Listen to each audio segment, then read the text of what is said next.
Keratoglobus, basically the management options are RGP contact lenses, which are usually not very successful. Penetrating keratoplasty is extremely difficult because there is a global thinning in terms of when the limbus is thin at times.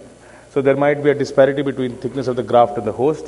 Laminar keratoplasty has its own problems because you might end up with limbal stem cell destruction. So the preferred option in these cases is to do a large LK with flange tucking, thereby preserving the stem cells.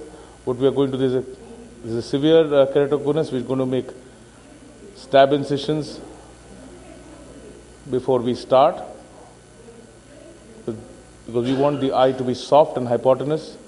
Because remember, the entire cornea is protruding and you want to compress it back, so you need to decompress the globe. We do a 360-degree peritomy, trying to preserve as much as limbal stem cell, minimizing the use of cautery.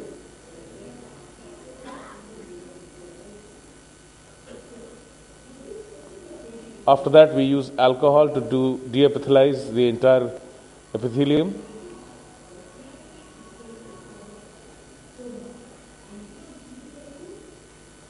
Essentially, this would be what we call an epikeratoplasty, but going beyond the limbus.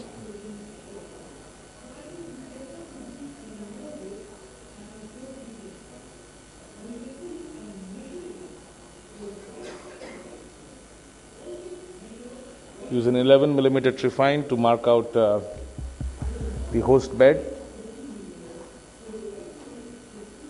And once we have done that, we're going to deepen the groove. We did not twist the trephine to create the groove. We're going to deepen the groove because we know the tissues are very thin here. After that, we're going to create a groove going sideways into the sclera, where we are eventually going to tuck our oversized graft into and thereby ensuring that we have good amount of support for the secure graft over there.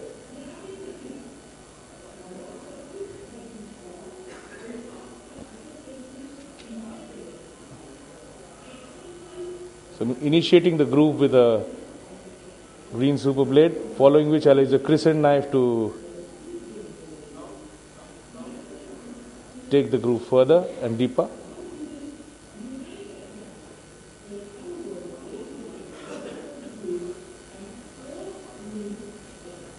The tissues are extremely thin and friable, so we need to be very careful. So 360 degrees, I have initiated the groove as well as the flange where we are going to tuck in.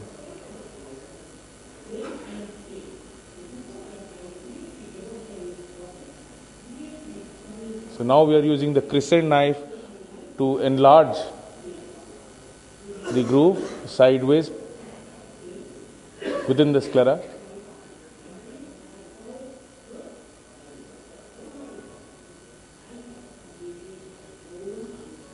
The idea is that we'll place an oversized graft and we'll tuck the tissue graft, donor cornea with the limbus inside this groove and apply sutures in such a way that they remain tucked within this groove.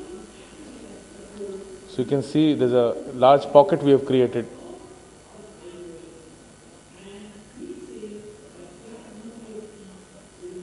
This is the oversized graft.